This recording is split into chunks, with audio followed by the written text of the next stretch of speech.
আসসালামু আলাইকুম। কেমন আছেন আমার আপু এবং ভাইয়েরা? আল্লাহর অশেষ রহমতে আমিও ভালো আছি। আজকে আমি তৈরি করে দেখাবো ঝটপট আরাবিয়ান স্টাইলে চিকেন শর্মা। আশা করি রেসিপি ভালো লাগবে। যদি ভালো লাগে একটি লাইক দিয়ে ভিডিওটি দেখে নেবেন। প্রথমে আমি এখানে একটি মুরগির ব্রেস্ট পিস নিয়েছি, ছোট টুকরো টুকরো করে খুব ভালোভাবে ধুয়ে পরিষ্কার করে নিয়েছি। এখন আমি এখানে দিয়ে দিচ্ছি স্বাদ মতো লবণ, দিয়ে দিচ্ছি 1.5 টেবিল চামচ ম্যাগি সয়া সস, দিয়ে দিচ্ছি 1 চা চামচ লাল মরিচের গুঁড়া, দিয়ে দিচ্ছি 1 চা চামচ গরম মশলার গুঁড়া।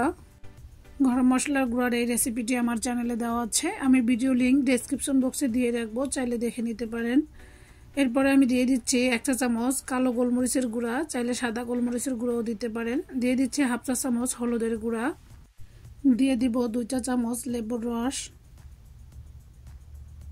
দিয়ে দিব 1 টেবিল চামচ টমেটো কেচাপ। এখন আমি দিয়ে দিব 1 চা চামচ আদা রসুন বাটা।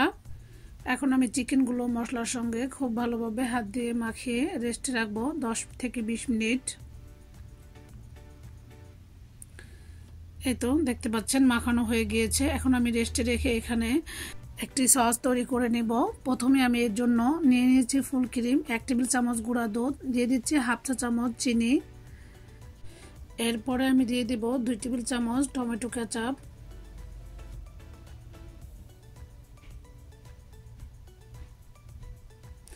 এরপর এখানে দিয়ে দিব আগে থেকে তৈরি করে নেওয়া মেয়োনিজ। এই মেয়োনিজটা আমার হোমমেড তৈরি করা, এর ভিডিওটি আমার চ্যানেলে দেওয়া আছে, আমি লিঙ্ক ডেসক্রিপশন বক্সে দিয়ে রাখবো, চাইলে দেখে নিতে পারেন।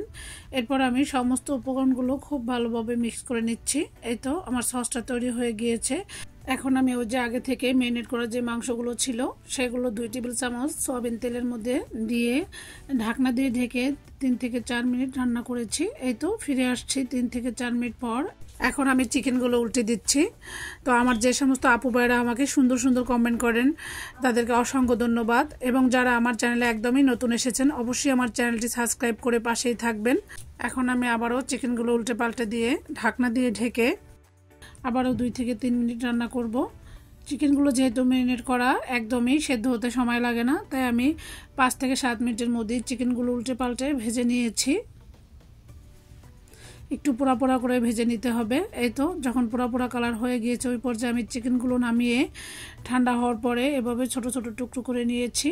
চিকেনগুলো এভাবে বড় বড় টুকরো করে ভেজে নিলে চিকেনের মধ্যে জুসিনেসটা খুব ভালো থাকে, এজন্য এভাবে বড় বড় করে নিয়েছি। এই তো দেখতে পাচ্ছেন এখানে আমি সালাদগুলো কেটে নিয়েছি। এখন আমি নিয়ে নিচ্ছি ফ্রোজেন রুটি, আপনারা চাইলে রুটিটা তৈরি করে নিতে পারেন, তো আমি এখানে ফ্রোজেন রুটিটাই নিয়ে নিচ্ছি। আমার বাচ্চারা এভাবে পাতলা রুটির শর্মাটা খেতে বেশি পছন্দ করে, তাই এখানে আমি এই পাতলা রুটিটাই নিয়েছি, এবং আরাবিয়ানরা এরকম পাতলা রুটি দিয়ে এই শর্মাটা তৈরি করে। এরপরে আমি রুটির উপরে বেশি করে মেয়োনিজ দিয়ে দিচ্ছি। দেখতে পাচ্ছেন আমার বাসার সবাই মেয়োনিজটা খুব বেশি পছন্দ করে, তাই আমি বেশি করে দিয়ে দিয়েছি, আপনারা চাইলে আরও কমও দিতে পারেন। এরপরে আমি দিয়ে দিচ্ছি ওই যে আগে থেকে ভেজে কেটে টুকরো করে রাখা চিকেনগুলো।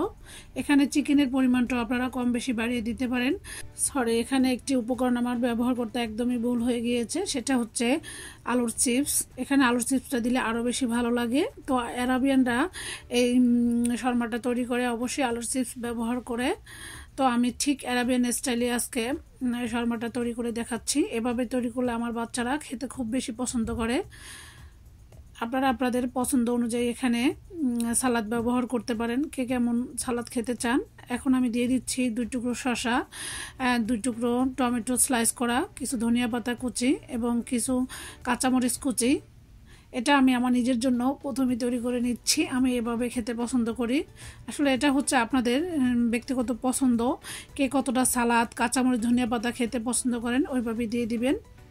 এই তো এরপরে আমি ফোল্ড করে নিচ্ছি। দেখতে পাচ্ছেন এটা যেহেতু ইনস্ট্যান্ট তৈরি করে খেয়ে নিব, তাই এখানে আমি আর ফয়েল পেপার দিয়ে পেঁচিয়ে সার্ভ করে দেখাচ্ছি না, আপনারা চাইলে ফয়েল পেপার দিয়ে পেঁচিয়ে সার্ভ করে নিতে পারেন।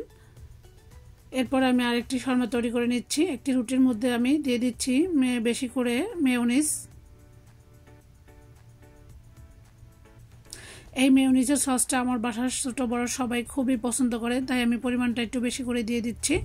এখন আমি দিয়ে দিব ওই যে আগে থেকে ভেজে রাখা চিকেনগুলো। প্লিজ আমার যে সমস্ত আপু ভাইয়েরা আমাকে সুন্দর সুন্দর কমেন্ট করেন, তবে একটি লাইক দিয়ে ভিডিওটি দেখে নিতে ভুলে যান। প্লিজ একটি লাইক দিয়ে ভিডিওটি দেখে নেবেন। এখন আমি দিয়ে দিচ্ছি শসা কুচি। প্লিজ আপু ভাইয়েরা, আপনাদের একটি লাইক আমার ভিডিওটি নতুন নতুন আপু ভাইদের কাছে পৌঁছে দিতে সাহায্য করে। দিয়ে দিচ্ছি টমেটো স্লাইস, পাতলা পাতলা করে টমেটো স্লাইস করে রেখেছি। এখানে আমি 3 টুকরো দিয়ে দিয়েছি। বাস, এখানে আমি আর কোনো কাঁচামরিচ বা আর কোনো কিছু ব্যবহার করব না। এখন আমি ফোল্ড করে নিচ্ছি, দেখতে পাচ্ছেন আমার বাচ্চারা এভাবে খেতে পছন্দ করে, তাই আমি এভাবে করে নিয়েছি। তবে মিস্টেক একটাই হয়ে গিয়েছে, যেটা হচ্ছে ফ্রেঞ্চ ফ্রাই অ্যাড করে নিই। ফ্রেঞ্চ ফ্রাইটা অ্যাড করলে খেতে আরও বেশি মজার হয়। তো আলহামদুলিল্লাহ, এই তো সেমভাবে আমি এখানে 4টা শর্মা তৈরি করে নিয়েছি। আশা করি আমার আজকের শর্মা রেসিপি আপনাদের ভালো লেগেছে। যদি ভালো লেগে থাকে প্লিজ একটি লাইক দিয়ে ভিডিওটি দেখে নেবেন এবং সাবস্ক্রাইব করে পাশেই থাকবেন। আজকের মতো তাহলে বিদায় নিচ্ছি। আল্লাহ হাফেজ।